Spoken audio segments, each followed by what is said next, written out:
హల్లెలూయా. యేసే మనకు ఆశ్రయం అనే టీవీ కార్యక్రమాన్ని వీక్షిస్తున్న మీ అందరికీ నజరేయుడైన యేసుక్రీస్తు నామమున శుభములు. ఎలా ఉన్నారండి? దేవుడు తన రెక్కల చాటున మనల్ని భద్రపరిచి ఈ యొక్క వారంలో మనం క్రిస్మస్ని సెలబ్రేట్ చేసుకోవడానికి దేవుడు తన కృపను కాపుదలను మనకు దయచేసిన విధానాన్ని బట్టి దేవాది దేవునికి సమస్తమైన మహిమ ఘనత ప్రభావాలు కలుగును గాక. ఈ కార్యక్రమాన్ని వీక్షిస్తున్న మీ అందరికీ నజరేయుడైన యేసుక్రీస్తు నామంలో క్రిస్మస్ శుభములు తెలియజేస్తున్నాము. అలాగే ఈ యొక్క వారంలో యొక్క వాక్యాన్ని ధ్యానించుకునే ముందుగా మనం ప్రార్థన చేసుకుందాం. సర్వశక్తిమంతుడైన దేవా, ఆశ్చర్యకరుడా, అద్భుతకరుడా యేసయ్య, ప్రభా, నీ రెక్కల చాటున మమ్మల్ని భద్రపరిచి నీ కృపలో మమ్మల్ని ఉంచి తండ్రి యేసయ్య, మాకు మరొక దినాన్ని మాకు అనుగ్రహించావు తండ్రి యేసయ్య. మరొక వారాన్ని తండ్రి నీ కృపలో భద్రపరిచి నేను నీ యొక్క వాక్యాన్ని ధ్యానించుకోవడానికి, నీ మాటలు వినడానికి ప్రభా నీ యొక్క కృపలో మమ్మల్ని భద్రపరిచిన విధానాన్ని బట్టి నీకు వందనాలు. ఆశ్చర్యకరుడా, అద్భుతకరుడా యేసయ్య, నీ యొక్క జన్మదినం గురించి విశేషమైన ప్రభా మాటలు మేము తెలుసుకునబోతుండగా నువ్వే నీ కృపలో వర్ధిల్లింప చేయండి ప్రభా. నా యొక్క మాటలు కాదు కానీ నీ యొక్క మాటలు తండ్రి మాకు తెలియచేయండి. నువ్వే తోడేయండి, నడిపించండి. యొక్క కార్యక్రమాన్ని వీక్షిస్తున్నారు ఎవరైతే వీక్షిస్తూ ఉన్నారో ఎటువంటి ప్రభా డిస్టర్బెన్స్ లేకుండా నీ యొక్క సన్నిధిని వారు అనుభవించడానికి నీ కృపా కాపుదల దయచేసి నీ నామాన్ని ఘనపరచుకోనండి. నువ్వే తోడేయండి, నడిపించి నీ కృపలో వర్ధిల్లింప చేయగలరని నజరేయుడైన యేసుక్రీస్తు నామమున అడిగి వేడుకొంచున్నాం తండ్రి. Amen, amen, amen. ఈ వార వాక్య ప్రసంగాంశము మత్తయి సువార్త 2వ అధ్యాయము 10వ వచనం 11వ వచనం. మత్తయి సువార్త 2వ అధ్యాయము 10, 11 వచనాలు. వారు ఆ నక్షత్రమును చూచి ఆనందభరితులై ఇంటిలోనికి వచ్చి తల్లి అయిన మరియను ఆ శిశువును చూచి సాగిలపడి ఆయనను పూజించి తమ పిట్టలు విప్పి బంగారమును సాంబ్రాణిని బోలమును కానుకలుగా ఆయనకు సమర్పించిరి. మనం ఈ వారం దేవుడు మనతో మాట్లాడుకోవాలనుకుంటున్న యొక్క వాక్య ప్రసంగ అంశం ఏంటి అంటే, జ్ఞానుల వలె మన జీవితంలో అత్యానందాన్ని మనం అనుభవించాలి అంటే ఏం చేయాలి? జ్ఞానుల వలె అత్యానందాన్ని మన జీవితంలో అనుభవించాలి అంటే మనం ఏం చేయాలి? ఈ యొక్క మాట ఎవరి గురించి చెప్పబడిందండి? మనం చదివిన వాక్యము ఎవరి గురించి చెప్పబడిందంటే వారు జ్ఞానుల గురించి చెప్పబడింది. వారు తూర్పు దేశము నుండి యెరూషలేము పట్టణానికి వస్తారు. యెరూషలేము పట్టణంలో హేరోదు రాజు దగ్గర యూదుల రాజుగా పుట్టినవాడు ఎక్కడ ఉన్నారు అని అడిగి వారు హేరోదు చేత పంపబడి బెత్లెహేము గ్రామానికి వస్తారు. బెత్లెహేము గ్రామానికి వచ్చినప్పుడు వారు ఆ యొక్క యేసయ్య ఆ ఇంటిలో ఉండడం చూసి అత్యానంద భరితులై ఆయనకు సాగిలపడి ఆయన ఎదుట సాగిలపడి పూజించి ఆయనకు కానుకలు సమర్పిస్తారు. వారు గొప్పవారే కానీ వారు ఆ యొక్క దేశంలో జ్ఞానులు అని బైబిల్లో ఉండబడింది. జ్ఞానులు అంటే వాళ్ళు గొప్పవారే కానీ వారు ఆ గొప్పవారు కూడా ఆ యొక్క దేవుడి దగ్గరకు వచ్చి యేసయ్య దగ్గరకు వచ్చి సాగిలపడి పూజించి ఆయనకు కానుకలు సమర్పిస్తారు. ఇంగ్లీష్లో ఈ విధంగా ఉంటుందండి, they rejoiced exceedingly with a great Joy. వాళ్ళకి ఎందుకు అంత అత్యానందం కలిగింది? వారికి ఎందుకు అంతగా వాళ్ళు అంతగా పరిపూర్ణమైన సంతోషాన్ని వారు ఎందుకు అనుభవించారు? మనం ఈరోజు ఆ యొక్క జ్ఞానుల ప్రయాణంలో నుంచి, ఆ జ్ఞానుల యొక్క జీవితంలో నుంచి మనము కూడా ఈ యొక్క క్రిస్మస్ దినాల్లో అటువంటి సంతోషాన్ని జీవితాంతం అనుభవించాలంటే ఆ జ్ఞానుల జీవితంలో నుంచి, ఆ జ్ఞానుల ప్రయాణంలో నుంచి, వారి స్వభావంలో నుంచి, వారి యొక్క ప్రవర్తనలో నుంచి మనము 3 విషయాలు నేర్చుకుందామండి. నిజంగా అసలు వారు అంతగా అత్యానందాన్ని పొందుకోవడానికి గల కారణాలను మన యొక్క పరలోకపు తండ్రి మనతో ఈ క్రిస్మస్ రోజుల్లో మనతో మాట్లాడాలనుకుంటున్నారు. వారు అంత గొప్ప జ్ఞానం కలిగిన వారే, కానీ దేవుడి దగ్గరకు వచ్చినప్పుడు they rejoice exceedingly with great Joy. వారు అత్యానందముతో నింపబడి ఆయన ఎదుట సాగిలపడి పూజించి ఆయనకు కానుకలు సమర్పించారు. ఎందుకు వారు అంతగా అత్యానందాన్ని పొందుకున్నారో మనము ఈ యొక్క క్రిస్మస్ రోజులలో మనం తెలుసుకోవాలని దేవుడు ఇష్టపడుతూ ఉన్నాడు. మనం 3 విషయాలు ఈరోజు ధ్యానించుకుందామండి. మొట్టమొదటిగా ఏంటి అంటే, నీ దృష్టి అంతా ఎక్కడ ఉన్నది అని దేవుడు ప్రశ్నిస్తున్నాడు. మొట్టమొదటిగా నీ దృష్టి అంతా ఎక్కడ ఉన్నది మనం తెలుసుకున్నామంటే, జ్ఞానులు అంటే వారు తూర్పు దేశపు జ్ఞానులు అని అందరికీ తెలుసు.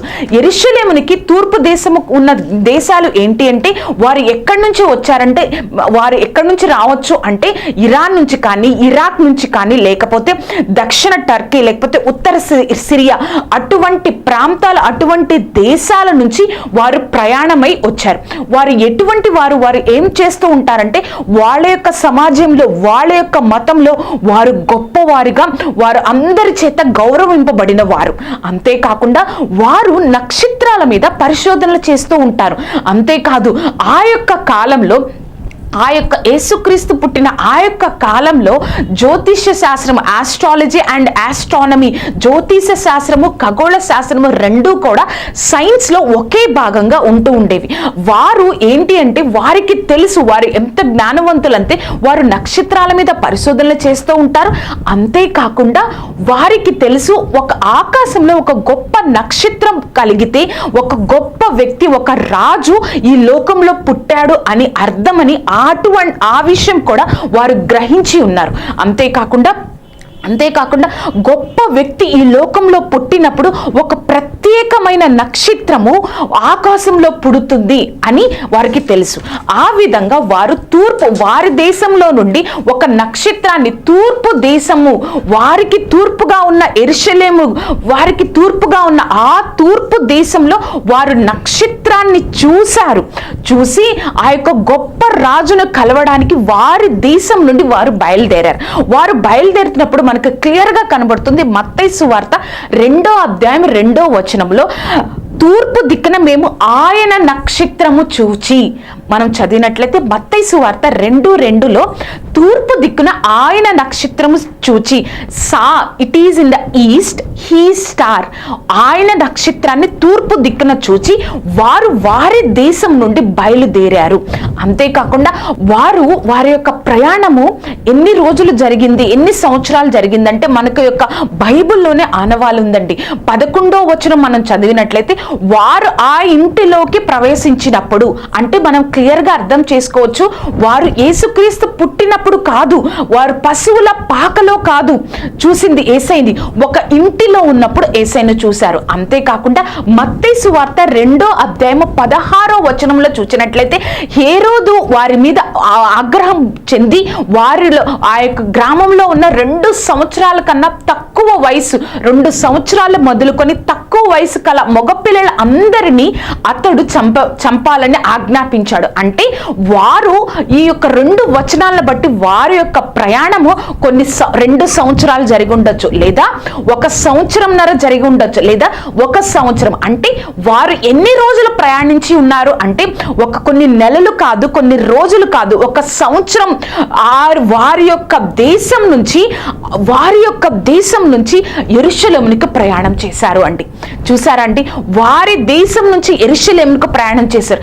ఏ నమ్మకంతో వారు ప్రయాణం చేశారు?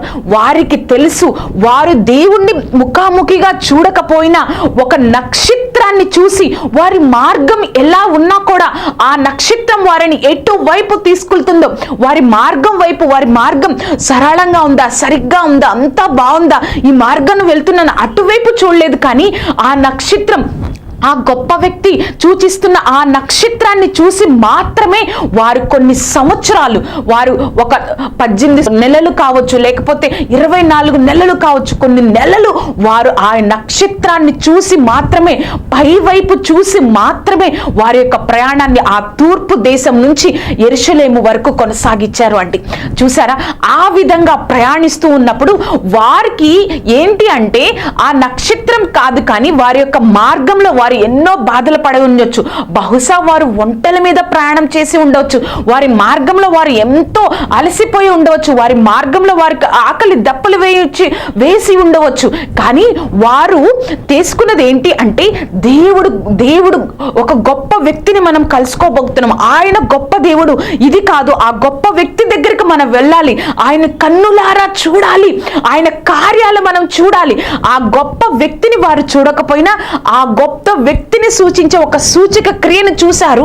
ఆ దాని వైపు చూస్తూ మాత్రమే తూర్పు దేశం నుంచి వారి యొక్క ప్రయాణాన్ని యెరూషలేముకు మొదలు పెట్టారు. యెరూషలేము దగ్గరికి వచ్చిన తర్వాత మొట్టమొదటిసారిగా హేరోదును అడిగిన ప్రశ్న, యూదుల రాజుగా పుట్టినవాడు ఎక్కడున్నారు? చూసారండి, వాళ్ళ హృదయంలో దేవుడు ఎంత గొప్పగా ఉన్నాడు, ఒక రాజుగా ఉన్నాడు.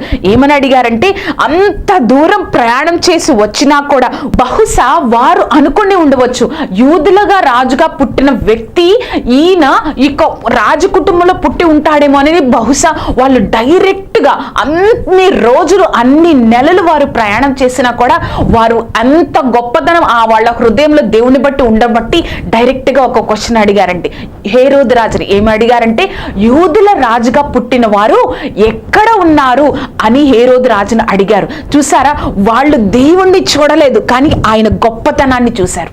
ఆయన ఎంత గొప్పవాడో వారి యొక్క జ్ఞానం ద్వారా తెలుసుకున్నారు. వాళ్ళు ఇంకా దేవుణ్ణి చూడలేదు, యేసయ్యని చూడలేదు, కానీ వాళ్ళ యొక్క ఆయన గొప్పతనాన్ని చూపించే ఆ సూచక క్రియను చూశారు. కాబట్టి యూదుల రాజుగా పుట్టినవాడు ఎక్కడున్నారు? అలాగే ఆ యొక్క హేరోదు చేత పంపబడి వారు బెత్లెహేముకు వెళ్ళిన తర్వాత అక్కడ మరలా యెరూషలేము నుంచి బెత్లెహేము వరకు కూడా మరలా కూడా వారు ఆ యొక్క నక్షత్రం ఎటు నడిపిస్తుందో అటువైపు వెళ్ళి వారు బెత్లెహేములో ఆ యొక్క యేసయ్యను చూసి, చిన్న బాలుడిగా ఉన్న యేసయ్యను చూసి అత్యానందంతో, మేము ఒక రాజును చూసామన్న అత్యానందంతో ఆయన ఎదుట సాగిలపడి పూజించి, అంతేకాకుండా వారు తెచ్చిన బంగారము సామ్రాణి బోళంను సమర్పించారు.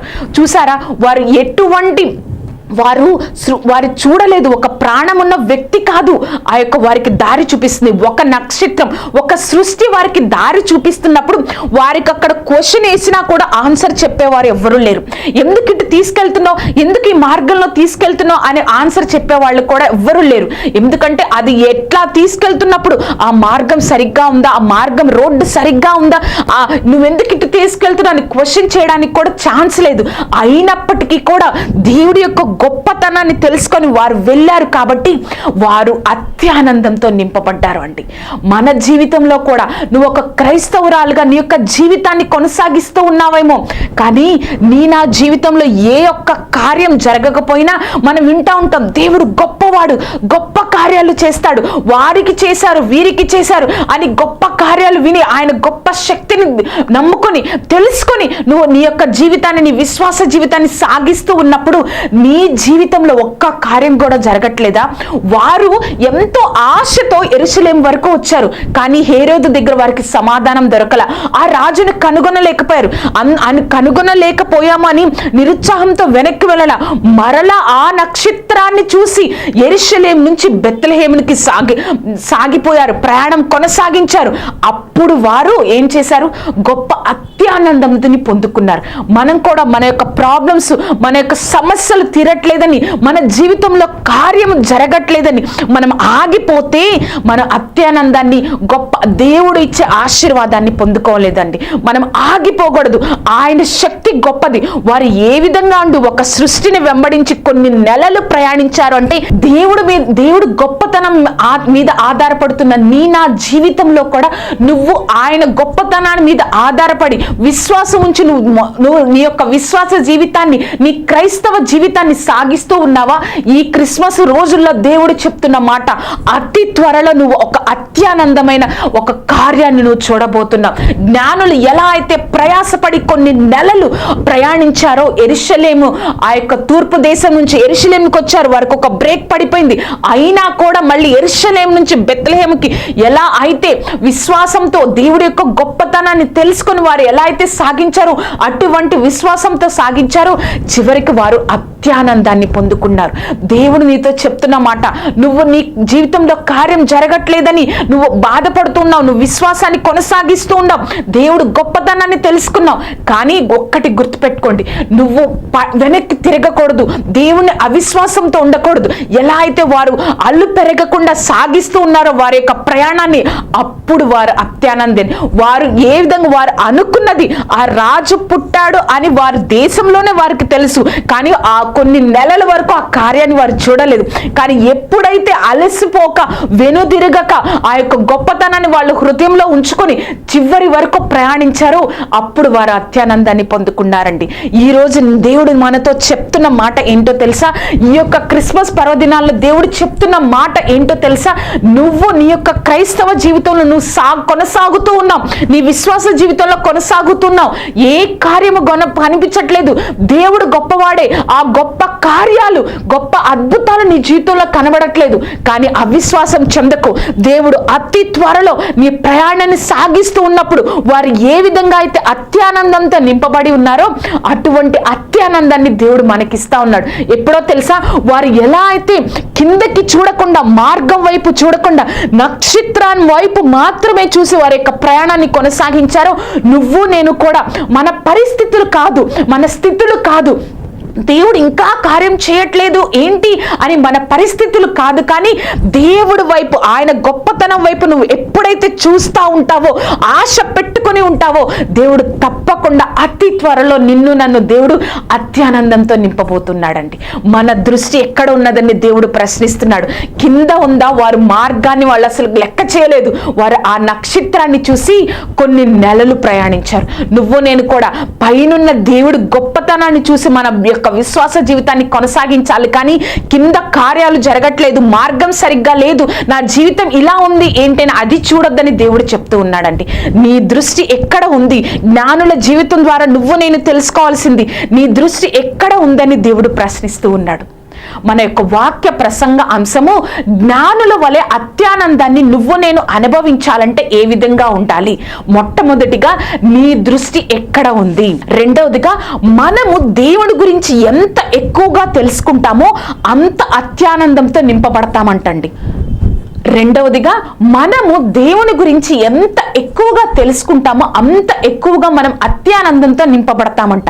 మనం చూచినట్లయితే మత్తయి సువార్త 2వ అధ్యాయం 3వ వచనం మనం చూచినట్లయితే, హేరోదు రాజు ఈ సంగతి విన్నప్పుడు అతడును అతనితో కూడా ఉన్న యెరూషలేము వారందరూ కలవరపడిరి.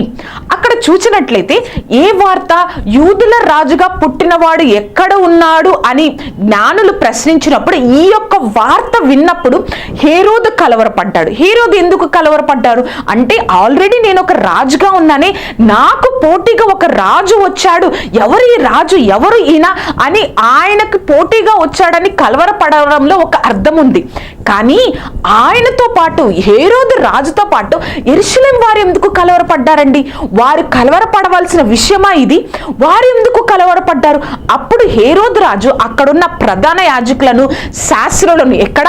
యెరూషలేములో ఉన్న ప్రధాన యాజకులను, శాస్త్రులను పిలిపించి, మీరు ఎక్కడ యూదుల రాజు పుడతాడు అని చెప్పినప్పుడు 2వ అధ్యాయం 5వ వచనం మనం చూసినట్లయితే, యూదా దేశపు బెత్లెహేములోనే, బెత్లెహేమా, యూదా దేశపు బెత్లెహేమా, నువ్వు యూదా ప్రధానులలో ఎంత మాత్రము అల్పమైన దానవు కావు, ఇశ్రాయేలును నా ప్రజలను పరిపాలించు అధిపతి నీలో నుండి వచ్చును అని ప్రవక్త ద్వారా రాయబడినది అనిరి. చూడండి, వాళ్ళు ఆల్రెడీ అక్కడ యెరూషలేములో ఉన్న ప్రధాన యాజకులను, శాస్త్రులను పిలిపించి అడిగినప్పుడు వాళ్ళే చెప్పారు, ఇట్లా రాయబడి ఉంది, ప్రవక్త ద్వారా రాయబడి ఉంది, కాబట్టి బెత్లెహేములోనే ఒక యూదులకు రాజు పుడతాడు అన్నారు. వాళ్ళెందుకండి కలవరపడాలి? అసలు ఈ యొక్క ప్రవచనాన్ని ప్రవచించిన ప్రవక్త ఎవరు అంటే మీకా యొక్క ప్రవచనాన్ని మీకా అధ్యాయము 5వ అధ్యాయము 2వ వచనంలో చూసినట్లయితే 5:2 వచనం, బెత్లెహేమ ఎఫ్రతా యూదా వారి కుటుంబంలో నీవు స్వల్పమైన గ్రామమైనను నా కొరకు ఇశ్రాయేలీయులను ఏలబోవు వాడు నీలో నుండి వచ్చును. ఈ యొక్క ప్రవచనం ఎప్పుడు మీకా ప్రవచించారో తెలుసా అండి? యేసుక్రీస్తు పుట్టడానికి 700 సంవత్సరాల క్రితమే మీకా ఈ యొక్క ప్రవచనాన్ని ప్రవచించారు. ఎప్పుడు అంటే యూదా ప్రజలమంతా. మీకా ఎప్పుడు ప్రవక్తగా ఉన్నారు అంటే ఆ యొక్క హిజ్కియా రాజు పరిపాలించినప్పుడు, అహజు రాజు పరిపాలించినప్పుడు, యోతాను రాజు పరిపాలించినప్పుడు, ఈ ముగ్గురు రాజులు యూదాని పరిపాలిస్తున్న కాలంలో మీకా ఆ ప్రజలకు ప్రవక్తగా ఉన్నాడు. అటువంటి ఆ ప్రజలకి ప్రవక్తగా ఉన్నాడు. ఇంకా నెరవేరని ప్రవచనాన్ని ప్రవచించాడు. 700 సంవత్సరాల క్రితమే యేసుక్రీస్తు గురించి మీకా ఈ విధంగా ప్రవచించాడు. వారు ఆ యొక్క ప్రవచనాన్ని తెలిసి కూడా వారి యొక్క ఆ యొక్క ధర్మశాస్త్రంలో పొందుపరిచినా కూడా, ఆ యొక్క ప్రవచనం వారి దగ్గర ఉన్నా కూడా వారు సంతోషించాల్సిన సమయం అది. మా కొరకు, మా యొక్క పట్టణంలో నుంచి, మా గ్రామంలో నుంచి నా కొరకు ఇశ్రాయేలుని వెళ్ళడానికి దేవుడు ఒక కుమారుణ్ణి, ఒక రాజుని మాకు అనుగ్రహించాడు అని వాళ్ళు కలవరపడాల్సిన సమయమా అండి? వాళ్ళు సంతోషించి ఎలా అయితే జ్ఞానులు అత్యానందాన్ని పొందారో అటువంటి సమయంలో వాళ్ళు ఎందుకు కలవరపడుతున్నారండి? వారు దేవుని గురించి పూర్తిగా తెలుసుకోలేకపోయారు. మా కొరకు దేవుడు పంపిస్తాడు, మా కొరకు తన కుమారుని మా కొరకు పంపిస్తాడు అని పూర్తిగా తెలుసుకోలేక, ఎలా అయితే హేరోదు రాజు ఆయనకు ఒక పోటీగా రాజు వచ్చాడని భయపడుతున్నాడో వీరు కూడా కలవరపడిపోతున్నాడండి. వీరు యెరూషలేములోని వారందరూ కలవరపడ్డారు. ఏమైందండి వాళ్ళకి? వాళ్ళ కోసమే కదా దేవుడు ఒక కుమారుని పంపించింది. వాళ్ళు కలవరపడవలసిన సమయమా అది? అత్యానందంతో నింపబడవలసిన సమయమా అండి?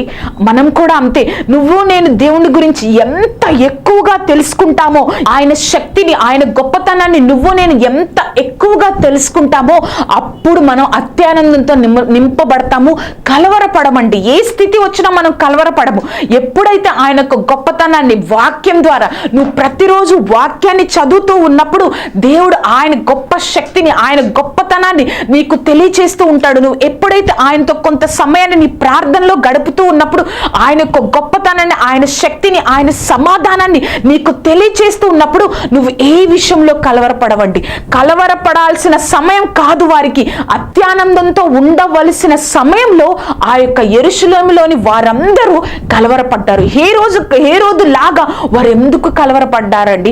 వారి కోసమే కదా, మన కోసమే కదా దేవుడు పుట్టాడు. మనల్ని రాజ్యాన్ని పరిపాలించడానికే కదా మనకు ఒక రాజు పుట్టాడని అత్యానందంతో నింపబడాల్సిన సమయంలో వారు కలవరపడ్డారు అంటే వారు దేవుని గురించి పూర్తిగా తెలుసుకోలేదండి. దేవుడు మాకు వాగ్దానం ఇచ్చాడు, దాన్ని నెరవేర్చారని మరచిపోయారు. నువ్వు నేను కూడా ఆయన గురించి పూర్తిగా నువ్వు నేను తెలుసుకున్నట్లయితే, నువ్వు నేను ఆయన సన్నిధిలో ఎక్కువ సమయం గడిపి ఎక్కువగా ఆయన కార్యాలలో ఆయన వాక్యాన్ని గురించి కానీ నువ్వు ఎట్లా అయితే ఆయన వాక్యాన్ని ఎక్కువగా తెలుసుకున్నప్పుడు ఆయన ఎంత గొప్పవాడో తెలుస్తుంది. అప్పుడు నువ్వు నేను అత్యానందంతో నింపబడతావండి. జ్ఞానులు చెప్పినప్పుడు యెరూషలేములో వారందరూ కలవరపడిపోయారు. పూర్తిగా తెలుసుకోలేదు. నువ్వు నేను ఆ స్థితిలో ఉండకూడదండి.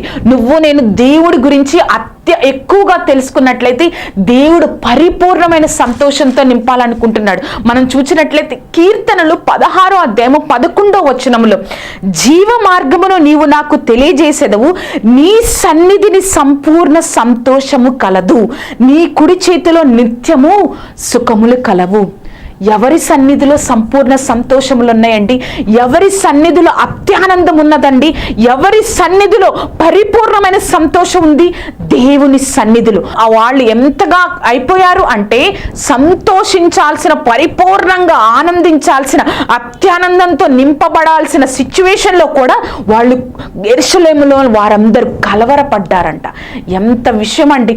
మనము దేవుడు చెప్తున్న మాట, నువ్వు నేను కూడా దేవుడి గురించి పూర్తిగా తెలుసుకున్నట్లయితే, ఆయన గొప్పతనాన్ని, ఆయన శక్తిని, ఆయన ఎంత గొప్ప కార్యాలు చేశారని బైబిల్ ద్వారా నువ్వు నేను తెలుసుకున్నట్లయితే, దేవుడు ఈ క్రిస్మస్ దినాల్లో చెప్తున్న మాట, నిన్ను అత్యానందంతో నింపుతాను, నువ్వు ఎటువంటి పరిస్థితి అయినా నువ్వు కలవరపడవు అని దేవుడు చెప్తున్నాడండి. మూడవదిగా ఆ జ్ఞానుల జీవితంలో నుంచి దేవుడు మనతో మాట్లాడాలనుకున్న మాట, మనము దేవుడు చెప్పింది చెప్పినట్లు చెయ్యడానికి మనం సిద్ధపడాలి, మనం చేసేయాలి. మనం చూసినట్లయితే జ్ఞానులు ఏ విధంగా చెప్పింది చేశారో చూద్దాం. మత్తయి సువార్త 2:12 తరువాత హేరోదు నొద్దకు వెళ్ళవద్దని స్వప్నమందు దేవుని చేత బోధింపబడిన వారే మరి ఒక మార్గంలో తమ దేశమునకు వెళ్ళిరి. ఇంగ్లీష్లో ఇలా ఉంటుందండి, being warned in a dream. వారిని దేవుడు స్వప్నం ద్వారా, కల ద్వారా హెచ్చరించాడంట. మీరు ఆ మార్గమును మీరు వెళ్ళొద్దు. మీరు ఏ మార్గంలో వచ్చారో, నక్షత్రం ఏ మార్గాన్ని చూపించి మీరు వచ్చారో, యెరూషలేముకు వచ్చారో, బెత్లెహేముకు వచ్చారో, ఆ మార్గంలో మీరు తిరిగి మీ యొక్క దేశానికి వెళ్ళొద్దు. నేను చెప్తున్న మార్గం మరి యొక్క మార్గంలో మీరు వెళ్ళండి అని చెప్పినప్పుడు వారు మరి యొక్క మార్గంలో వారు ఆ యొక్క దేశానికి వెళ్ళిపోయారు. మనం ఎప్పుడైతే దేవుడి యొక్క చెప్పిన మాటలకు, దేవుడు చేయమన్నది మనకు కామాలు పులి స్టాప్లు పెట్టకుండా పూర్తిగా నువ్వు నేను ఎప్పుడైతే చేస్తామో, వారు ఏ విధంగా మరి యొక్క మార్గంలో వెళ్ళి వారు ఈ లోకంలో జీవించినంత కాలము వారు ఆ పొందుకున్న అత్యానందాన్ని అనుభవిస్తూనే ఉన్నారండి. వారు అనుకున్నప్పుడల్లా మేము ఇన్ని నెలలు ప్రయాణించాం, కానీ ఒక గొప్ప రాజును చూసాము, ఆయన నక్షత్రాన్ని చూసి ప్రయాణించాం నెలలు, కానీ ఒక గొప్ప రాజును చూసామని వారు ఆ లోకంలో బ్రతుకున్నంత కాలము చెప్పుకునే అత్యానందాన్ని వారికి దేవుడు అనుగ్రహించాడు. ఎప్పుడో తెలుసా? వారు దేవుడు చెప్పింది చేయడానికి వారు సిద్ధపడ్డారు. అలాగే కాకుండా అనుకోవడమే కాదు, అది యాక్షన్స్ లో చూపించారు, అది క్రియల్లో చూపించి వారు ఆ యొక్క కార్యాన్ని చేశారు. ఒకసారి ఒక వృద్ధాంయంలో ఉన్న ఒక పాస్టర్ గారు ట్రైన్లో ప్రయాణిస్తూ ఉన్నారంటండి. ట్రైన్లో ప్రయాణిస్తూ ఉన్నప్పుడు అక్కడున్న వాళ్ళందరూ కూర్చున్నప్పుడు దేవుడు ప్రేరేపిస్తున్నాడంట, నువ్వు ఇక్కడ నిలబడి ఒక్కసారి దేవుడు రాకడ సమీపమైంది, మీరు మారు మనసు పొందండి అని నా యొక్క సువార్తని చెప్పు అని చెప్తూ ఉన్నప్పుడు వెంటనే అతను లేచి, దేవుడి రాకడ అతి సమీపంగా ఉంది, మీరందరూ మీ పాపాల గురించి ప్రాయశ్చిత్తం నొందండి, మీరు దేవుడి వైపు తిరగండి, దేవుడు మాత్రమే మిమ్మల్ని రక్షించగలడు అని చెప్తున్నప్పుడు అక్కడ ప్రయాణిస్తున్న ప్యాసింజర్లో ప్రయాణిస్తున్న ప్రయాణికుల్లో ఒక స్త్రీ ఆయన గట్టిగా అరవడం మొదలు పెట్టిందంట. ఏం చెప్తున్నావు నువ్వు? అసలు దేవుడే లేడు, నువ్వు మాట్లాడకుండా కూర్చో అని ఒక పాస్టర్ గారిని, వృద్ధాంలో ఉన్న పాస్టర్ గారిని అనేటప్పటికీ ఆయన భయపడిపోయి అయ్యో ఇంకా నేనేం చెప్పను అని సైలెంట్ గా కూర్చున్నాడంటండి. కూర్చున్న తర్వాత కొన్ని నిమిషాలకి మళ్ళీ దేవుడు అదే ప్రేరేపణ ఇస్తున్నాడంట, నువ్వు లేచి చెప్పాలి, నువ్వు చెప్పాలి, నేను త్వరగా వస్తున్నానని నువ్వు చెప్పాలి, నువ్వు లేవాలి అని చెప్పినప్పుడు స్త్రీ పెద్దగా తన మీద అరిచింది. అయినా కూడా దేవుడు మాటకు లోబడి ఆ ట్రైన్లోనే లేచి నిలబడి, దేవుడు అతి త్వరలో రాబోతున్నాడు, మీ యొక్క పాపాలను ఆయన మాత్రమే రక్షిస్తారు, ఆయన వైపు తిరగండి, పశ్చాత్తాప పడండి అని ఆయన మరొకసారి చెప్తున్నప్పుడు ఈసారి ఆ స్త్రీ అరవడం కాదండి, ఆ పాస్టర్ గారిని, వృద్ధాప్యంలో ఉన్న పాస్టర్ గారిని కొట్టడం మొదలు పెట్టిందంట. ఎంతగా కొడుతుందంటే ఆయన తల నుంచి రక్తం వస్తుందంట. కొట్టడం మొదలు పెట్టిందంట.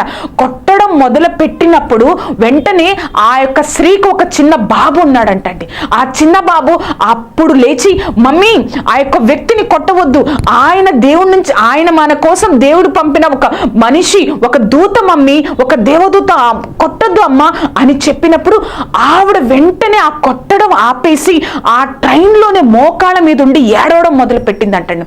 ఏడవడం మొదలు పెట్టినప్పుడు ఎంతో ఆశ్చర్యం వేసింది, ఏంటి ఇప్పుడు దాకా నన్ను కొడుతుంది, ఎందుకు ఏడుస్తున్నా? ఆ పాస్టర్ గారు తన రక్తాన్ని ఏమీ పట్టించుకోకుండా వెంటనే అక్కడున్న మహిళతో, ఎందుకమ్మా ఏడుస్తున్నావు, ఏమైందమ్మా అంటే, నా యొక్క కుమారుడు పుట్టినప్పుడు నుండి ఒక మూగవాడు, కానీ మొట్టమొదటిసారిగా పుట్టిన తర్వాత ఇప్పుడే నా కుమారుడు నాతో మాట్లాడడం అని చెప్పిందంటండి. చూసారా అండి, ఎంత అత్యానందంతో ఆ పాస్టర్ గారు నింపబడి ఉన్నారండి. దేవుడు చెప్పాడు, అక్కడ పరిస్థితి అనుకూలించకపోయినా కూడా దేవుడు మాటవని నిలబడ్డారు. చూడండి, ఆ యొక్క గుడ్డివారిని, మూగవారిని దేవుడు స్వస్థపరిచారు. అంతేకాకుండా దేవుడే లేడు అన్న స్త్రీ ద్వారా దేవుడు గొప్ప దేవుడు, నా యొక్క కుమారుడికి నోరు మాట్లాడడానికి నోరిచ్చారు అన్న సాక్ష్యాన్ని 2 ఆత్మల్ని దేవుడు దేవుడు రక్షించాడు. ఎంత సువార్త వారికి ఏం చెప్పలేదు, కానీ ఎంతో సువార్త, ఎన్నో వాక్యాలు వారికి చెప్పలేదు, కానీ ఆ యొక్క కార్యాన్ని దేవుడు ఏది చెప్పమంటే చెయ్యడానికి నువ్వు నేను సిద్ధమైతే అప్పుడు గొప్ప అత్యానందంతో నువ్వు నేను నింపబడతామని దేవుడు తెలియచేస్తున్నాడండి. వారు అదే చేశారు.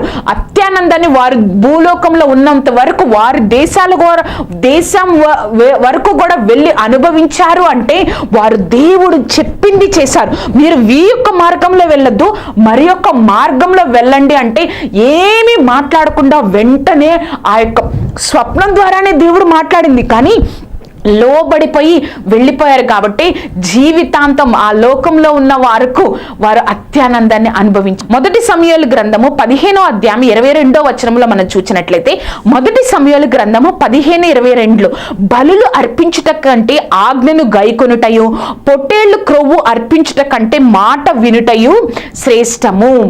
Okay, sacrifice is better than obedience. Okay, obedience is better than sacrifice. చూడండి, మనం ఎంతగా లోబడతామో అది త్యాగము కన్నా గొప్పదంటండి. Obedience is better than sacrifice. చూడండి, ఎంతగా నువ్వు నేను లోబడతామో అది ఒక త్యాగం కన్నా గొప్పది.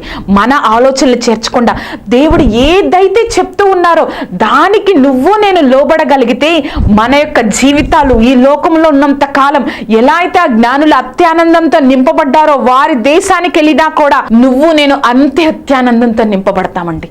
చూసారా అండి, జ్ఞానుల వలె మనం అత్యానందంతో నింపబడాలని దేవుడు ఆశిస్తున్నాడు. దానికోసం దేవుడు 3 విషయాలతో మనతో మాట్లాడాడు. మొట్టమొదటిగా ఏంటి అంటే నువ్వు నేను ఆయన వైపు దృష్టి ఉంచాలి. రెండవదిగా నువ్వు నేను ఆయన గురించి ఎక్కువగా తెలుసుకోవాలి. మూడవదిగా ఏంటి అంటే నువ్వు నేను ఆయన చెప్పినట్లు చేయడానికి సిద్ధమైపోవాలి. ప్రార్థన చేసుకుందామండి.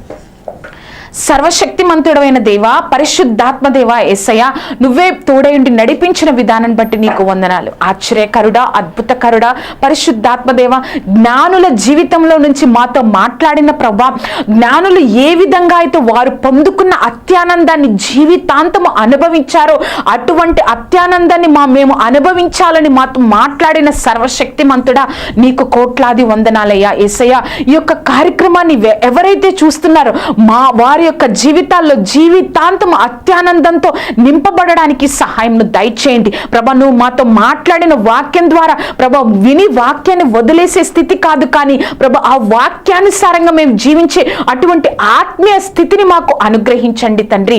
నువ్వే తోడేయండి, నడిపించండి. పరిశుద్ధాత్మదేవ, ఈ క్రిస్మస్ దినాలలో అత్యానందంతో మా గృహాలు తండ్రి, మా హృదయాలు నింపబడడానికి సహాయం దయచేయండి. ఈ క్రిస్మస్ ప్రభా దినమే కాదు, కానీ ప్రభా జీవితాంతం అత్యానందంతో నింపబడడానికి అటువంటి ఆత్మీయ స్థితిని ప్రతి గృహంలో ఉన్న ప్రతి ఒక్కరికి అనుగ్రహించి నీ నామాన్ని ఘనపరుచుకోనండి. నువ్వే తోడేయండి, నడిపించి నీ కృపలో వర్ధిల్లింపచేసి నీ నామాన్ని ఘనపరుచుకొనగలరని నజరేయుడైన యేసుక్రీస్తు నామమున అడిగి వేడుకొంచున్నాం తండ్రి. ఆమెన్. హల్లెలూయా. ఈ యొక్క కార్యక్రమాన్ని వీక్షిస్తున్న మీ అందరికీ నజరేయుడైన యేసుక్రీస్తు నామమున శుభములు. ఈ యొక్క మీకు దీవెనకరంగా ఉంటే మీ యొక్క స్నేహితులకు, మీ యొక్క బంధువులకు ఈ యొక్క కార్యక్రమాన్ని పరిచయం చేయండి. దేవుడు కోరుకుంటున్నాడు ఆ జ్ఞానుల వలె మనం కూడా అత్యానందంతో ఉండాలని. దేవుడు మిమ్మల్ని దీవించును గాక. ఆమెన్.